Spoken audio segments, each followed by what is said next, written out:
Notre groupe intrépide est maintenant sorti du village maudit. C'est le commencement d'une aventure qui sera... Je vais vous laisser la surprise. C'est bon, on est sorti du village. On craint plus rien. D'accord, mais je comprends pas ce que vous craignez. C'est vrai que les rues sont désertes, mais en même temps, on n'a rien vu d'étrange. Sauf peut-être les 2 mecs là, pendus sur la place du village. C'était les 2 Ubas qui s'occupaient de la sécurité du village. Miller et Baker. Oui, 2 uluberlus. Ils n'ont pas voulu répondre aux nombreuses demandes de la méchante sorcière. Ils étaient fort courageux, puis ils sont morts dans d'atroces souffrances. Ils ont été torturés, puis démembrés, puis violés, puis pendus. Leur mort a été lente et extrêmement horrible. Même à regarder, cela était insoutenable.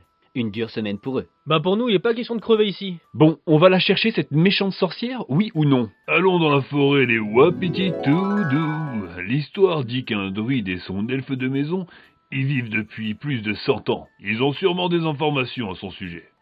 Des hommes solitaires, comme moi.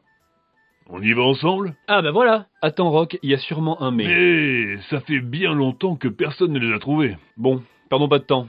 Une première piste s'offre Putain, fais chier. Encore cette voix. Je m'y ferai jamais. Oui, donc je disais, une première piste s'offre à nos héros.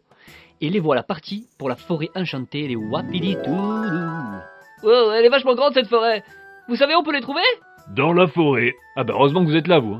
Si c'est pour dire des conneries pareilles, ferait mieux de fermer votre gueule. Wow, c'est quoi ça encore? De quoi il parle? T'as vu quelque chose, Rock? L'espèce de mini connasse volante là, juste là. Oh, il manque beaucoup trop d'amour ici. Ne vous inquiétez pas, je suis la fée foraine, la fée de l'amour. T'inquiète, Jazz. Je suis sûr qu'ils vont tous crever un moment et on sera tranquille. Tu dis ça pour me faire plaisir. Il est rare de croiser le chemin d'une fée. Profitez-en, camarades. Oh, je suis beaucoup trop contente, trop contente, trop contente, trop contente, trop contente. Stop! Pourquoi elle est contente là? Parce que je suis beaucoup trop contente. Dis, tu n'aurais pas croisé le chemin d'un druide et de son elfe de maison? Oui, comme dans Harry Potter. Ah oui, ces deux-là manquent beaucoup trop d'amour. Et moi, moins il y a d'amour, plus j'ai envie d'en donner. Je vous emmène tout de suite les voir. Faites, foraine. Nos compagnons arrivent alors devant l'arbre tout équipé du druide. Barbecue, petite tonnelle, bar à cocktail et plantation d'herbes aromatiques, tout y est. Peut-être que celui-ci pourra donner à Jazz et à Rock une explication sur les dés magiques qui traînent dans leurs poches depuis le début de cette quête. Des dés? Ah ouais, les dés. Magique?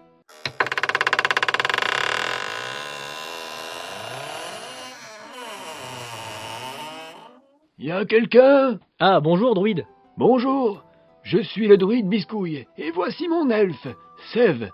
Il n'a pas le droit de vous adresser la parole. Maître, avez-vous quelque chose pour moi? Aïe. Bonjour, druide.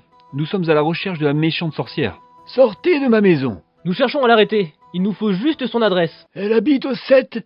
Reprends tes petits amis et casse-toi en vitesse, pauvre con. Bon les gars, il serait peut-être temps de lui casser la gueule, non? La violence ne semble pas adaptée à ce genre de situation. Sortez de ma maison. Bon, d'accord. Défiacrez-lui la gueule. Non mais attendez là, on va pas y aller nous, alors que vous êtes des mages, des barbares et des putains de léprochaudes quand même. Je suis un docteur en magie. J'ai une approche holistique sur le plan théorique, mais je suis très mauvais en pratique. Pourquoi ne pas utiliser les dés de la chance que vous avez dans vos poches?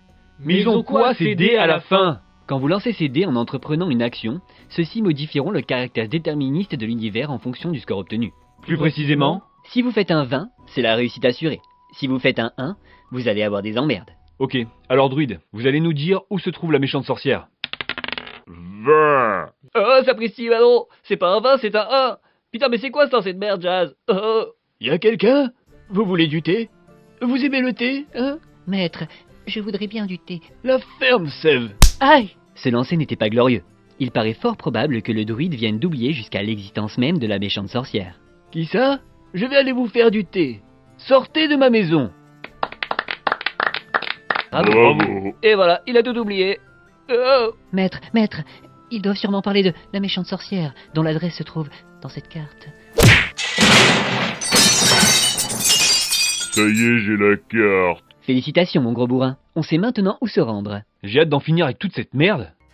Waouh! On dirait bien que cette histoire arrive à son terme. Mais c'est là que tout va se corser. Comme dans un bon scénario bien construit. Il a fait mal celui-là. Il a fait mal celui-là.